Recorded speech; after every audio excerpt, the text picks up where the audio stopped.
প্রচুর কাজের প্রেশার থাকলে হয়তো ব্রেকফাস্টই করা হয় না। সে ব্রেকফাস্ট করতে করতে 12টা 1টা বেজে যায়। হাই, আমি বিলম্বিতা মেদিনীপুর থেকে। তোমরা সবাই কেমন আছো? আমি খুব ভালো আছি। আর আমার ব্লগে তোমাদের সবাইকে অনেক অনেক ওয়েলকাম। যারা ফার্স্ট টাইম আমার ব্লগ দেখছো তারা অবশ্যই চ্যানেলটাকে সাবস্ক্রাইব করে পাশে থেকো। কিন্তু আমার সকাল শুরু হয়ে গেছে অনেক সকালেই, রোজের মতো। এখন বাজে প্রায় 8টা 8:30, আর আমি জানিয়ে চলে গেছি বৃষ্টির উপভোগ করব বলে। বৃষ্টিটা এসেছে আর আমার খুব ভালো লাগে বৃষ্টি, কিন্তু একবারও আমি এই বর্ষার বৃষ্টিতে ভিজিনি।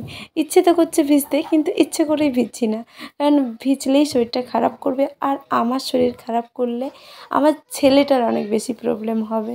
এই জন্যই আর বৃষ্টিতে ভেবে ভেবে ভেজা হয়নি, কিন্তু আমার খুব শখ। যাই হোক, আমি ওই ঝিরিঝিরি বৃষ্টি পড়ছিল তার একটু উপভোগ নিচ্ছিলাম।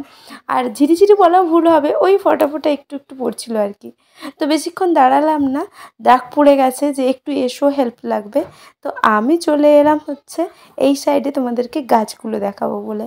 অনেকেই আমাকে রিকোয়েস্ট করেছো যে দিদিভাই তোমাদের ছাদে কি কি গাছ রয়েছে। আমাদের ছাদে জানো তো অনেক রকমের গাছ ছিল, আর এখন তো শুধু এই কচু আর কিছু ফুলের গাছ রয়েছে, আর ড্রাগন ফলের গাছটা তো রয়েছে। একদিন তার ডিটেলসে ভিডিও বানাবো। অনেকেই জিজ্ঞাসা করেছো যে ড্রাগন ফলের গাছটা কিভাবে আমি চাষ করেছি, তো আমি সেই ডিটেলসটা একদিন অবশ্যই বলবো। আপাতত অনেক রকমের চাষ, বেগুন থেকে শুরু করে ঢ্যাঁড়স আর পুঁই এত হয়েছিল যে আমরা নিজেরা খেয়ে শেষ করতে পারিনি।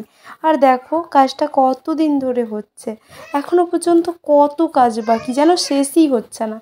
মনটা আর মানছে না দেখার জন্য যে কখন পুরো কাজটা কমপ্লিট হয়ে যাবে, কিন্তু এত স্লো কেন হচ্ছে জানি না, কিংবা আমারই মনে হচ্ছে যে প্রচুর স্লো।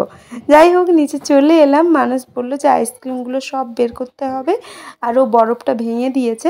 তো আমি এগুলো চেক করছিলাম আইসক্রিমগুলো ঠিক আছে কি না, আর জায়গাটাকে ফাঁকা করে নিচ্ছিলাম।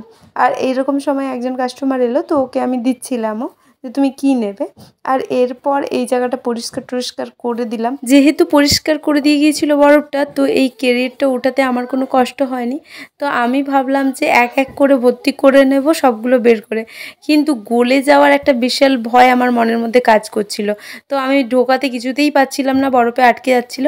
তো মানুষকে দোকান থেকে ডাকলাম, মানুষ এসে আমার হেল্প করে দিল। আর ও তো একদম খুলছে আর পুরো ঢেলে দিচ্ছে, বলছে আপাতত ঢেলে দাও, কিছুক্ষণ পরে সাজানো হবে, কারণ গলে যেতে পারে। তো ওর হেল্প করতে করতে আমার একজন কাস্টমার চলে এসেছিলো। তো ওর হেল্প নয়, আমাদের দোকানেরই হেল্প কাজ আর কি। তো করতে করতে আমার কাস্টমার চলে এসেছিলো, তো আমি ওর ফেসিয়াল করছিলাম। আরও একজন এসেছিলো হেয়ার কাটিং করার জন্য, ওর সঙ্গে গল্প করছিলাম। আর তোমরা সবাই জানো পার্লারে গেলে আমি কত গল্প করি। এই কথা বলতে বলতে এইসব করতে করতে আমার যে এখনও ব্রেকফাস্টই সারা হয়নি, আমার খেয়াল নেই। বাড়িতে এলাম ব্রেকফাস্ট সারার জন্য। কখনো কখনো এরকম হয়েই যায় যে 12টা 1টা বেজে গেছে আর ব্রেকফাস্টই সারা হয়নি। এত খিদে পেয়েছে যে ভাতের কথা আর এখন খেয়াল আসছে না যে ভাত কখন হবে, তখন খাবো। ডায়েটিং, শরীর মোটা হয়ে যাচ্ছে, কিছুই আর মাথায় কাজ করছে না।